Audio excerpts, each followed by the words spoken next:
ಇದು software engineer ಕಳ್ಳನಾಗಿರುವಂತಹ ಕತೆ. Online betting ಚಟಕ್ಕೆ ಬಿದ್ದು ಕೆಲಸವನ್ನ ಕಳ್ಕೊಂಡ.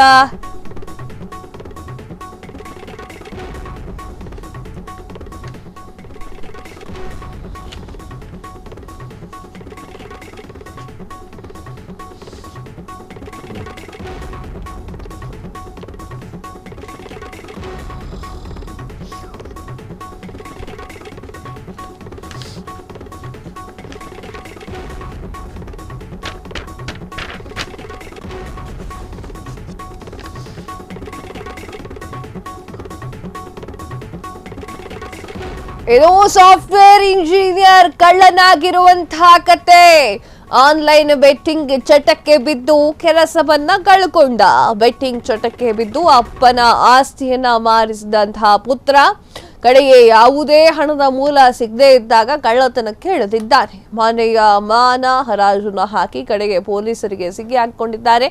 ಬಂಧಿತ ಆರೋಪಿ ಶಿವಮೊಗ್ಗ ಮೂಲದ ಕೆಎ ಮೂರ್ತಿ ಅಂತ ಹೇಳಿ. ಟೆಕ್ಕಿ ಮೂರ್ತಿ ಬೆಂಗಳೂರಿನಲ್ಲಿ ಉತ್ತಮ ವೇತನವನ್ನ ಪಡಿತಾ ಇದ್ದ. ಆದರೆ ಆನ್ಲೈನ್ ಬೆಟ್ಟಿಂಗ್ ಗೇಮ್ಸ್ ಚಟಕ್ಕೆ ಬಿದ್ದು ಲಕ್ಷಾಂತರ ರೂಪಾಯಿ ಕಳೆದುಕೊಂಡು ಸಾಲಗಾರನಾಗಿದ್ದಾನೆ. ಸಾಲಗಾರ ಮಗನ ಉಳಿಸಲು ಆಸ್ತಿ ಮಾರಿದಂತಹ ತಂದೆ ಅಣ್ಣಪ್ಪ ಬೆಟ್ಟಿಂಗ್ ಚಟ ಬಿಡಲಾಗದೆ ಕಳ್ಳತನಕ್ಕೆ ಇಳಿದಿದ್ದ. ಒಬ್ಬಂಟಿ ಮಹಿಳೆಯರ ಚಿನ್ನದ ಸರವನ್ನ ಕದ್ಕೊಂಡು ಹೋಗ್ತಾ ಇದ್ದ. ಇತ್ತೀಚೆಗೆ ಪೊಲೀಸರಿಗೆ ರೆಡ್ ಹ್ಯಾಂಡ್ ಆಗಿ ತಗಲಾಕೊಂಡಿರುವಂಥದ್ದು.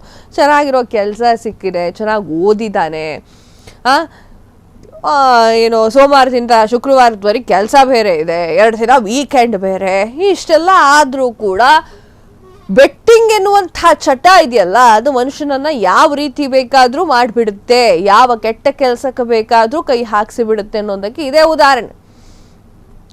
ಬೆಟ್ಟಿಂಗ್ ಆಡ್ತಾ ಇದ್ದ, ಇರೋ ಕೆಲಸವನ್ನ ಕಳ್ಕೊಳ್ತಾನೆ. ತದಾದ ನಂತರ ಮಗನ ಒಂದು ಸಾಲದ ಹೊರೆಯನ್ನ ಅಪ್ಪ ಹೊತ್ಕೊಳ್ತಾನೆ. ಆಸ್ತಿ ಗಿಸ್ತಿ ಎಲ್ಲ ಮಾರ್ತಾನೆ. ಅದಾದ್ರೂ ಕೂಡ ಸಾಲ ತೀರೋದಿಲ್ಲ. ಈತನಿಗೆ ಚಟ ಬಿಡೋಕ್ಕಾಗಲ್ಲ.